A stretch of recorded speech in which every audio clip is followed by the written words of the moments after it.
শোভাবাজারে ফুটপাতবাসী শিশুকে যৌন নির্যাতনের অভিযোগ, অভিযুক্তকে গোপীবল্লভপুর থেকে গ্রেফতার। আজই অভিযুক্তকে আদালতে পেশ।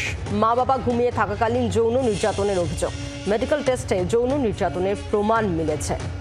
ইতিমধ্যে অভিযুক্তকে গ্রেফতার করেছে পুলিশ। কথা বলবো, পিয়ালি মিত্র রয়েছেন টেলিফোনে। প্রতিনিধি পিয়ালি, ইতিমধ্যে অভিযুক্তকে গ্রেফতার করেছে পুলিশ, কিভাবে গ্রেফতারি কি জানা যাচ্ছে?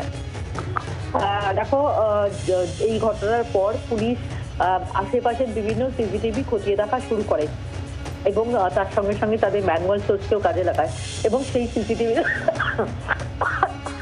হ্যাঁ পিয়ালি, আসবো, সঙ্গে থাকো।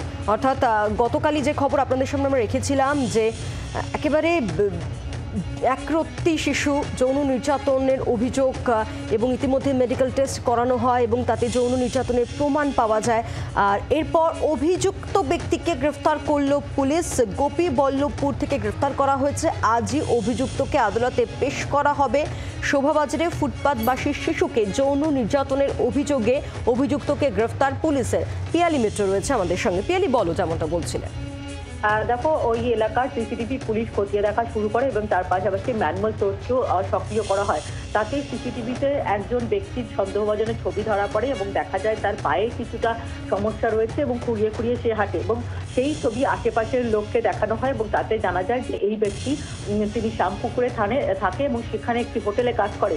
তারপরেই তার পরিচয় তদন্তকারী অফিসাররা জানতে পারেন এবং আরও সোর্স লাগিয়ে তারা জানতে পারেন যে ঝাড়গ্রামের গোপীবল্লভপুরে এই অভিযুক্ত গাঢা কাটিয়ে রয়েছে। তারপরে সেখান থেকে তাকে গ্রেফতার করে আনা হয়েছে।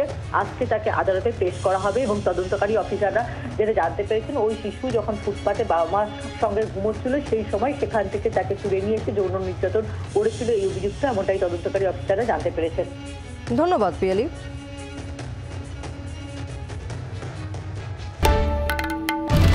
বাংলার আওয়াজ, বাঙালির আবেগ, জি 24 ঘন্টা।